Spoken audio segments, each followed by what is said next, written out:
आज वरळी परिसरात ठाकरेंच्या शिवसेनेनं पालिकेविरोधात हंडा मोर्चा काढला होता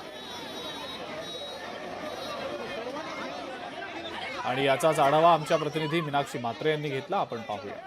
मुंबईतल्या विविध भागामध्ये गढूळ पाणी आणि पुरवठा जो पाणी साठा आहे तो पुरवला जात आहे. एकूणच याच्याच विरोधात आज ठाकरे गटाच्या पदाधिकाऱ्यांकडनं हंडा मोर्चा काढण्यात येणार आहे. खरं तर माझ्यासोबत ठाकरे गटाचे नेते आहेत आशिष चेंबूरकर.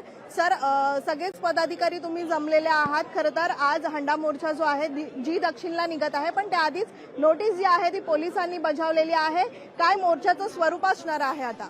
आदरणीय युवासेनेचे पक्षप्रमुख आदित्यजी ठाकरे साहेब यांच्या नेतृत्वाखाली त्यांनी सांगितलं होतं की जर का त्यांनी 48 साठीचं अल्टिमेट दिलेलं की याच्यावर काय झालं नाही तर आम्ही त्या ठिकाणी मोर्चा त्या ठिकाणी प्रत्येक महानगरपालिकेच्या कार्यालयावर घेऊ. तशा पद्धतीचा काल महानगरपालिकेच्या कार्यालयावर काही मोर्चे केले. आज जी दक्षिण विभाग, एफ साऊथ विभाग आणि उद्या ई विभागावर या ठिकाणी मोर्चा निघणार आहे.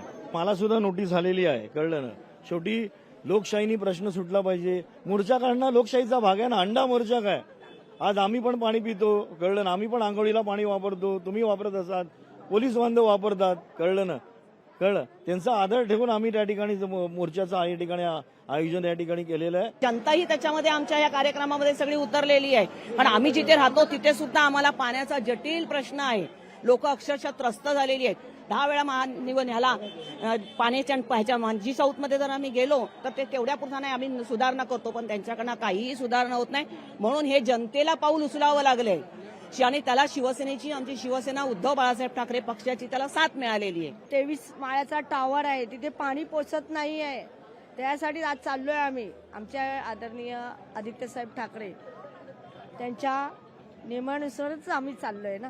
आम्ही कुठे भांडण करतोय की कोणावर दगडी मारतोय की काय, फक्त साधं निवेदन द्यायचं आहे आम्हाला. पोलिसांनी बी आम्हाला सहकार्य करावं बस. पुढे गणेश रोहित कांबळेचा मीनाक्षी म्हात्रे, लोकशाही मराठी, मुंबई.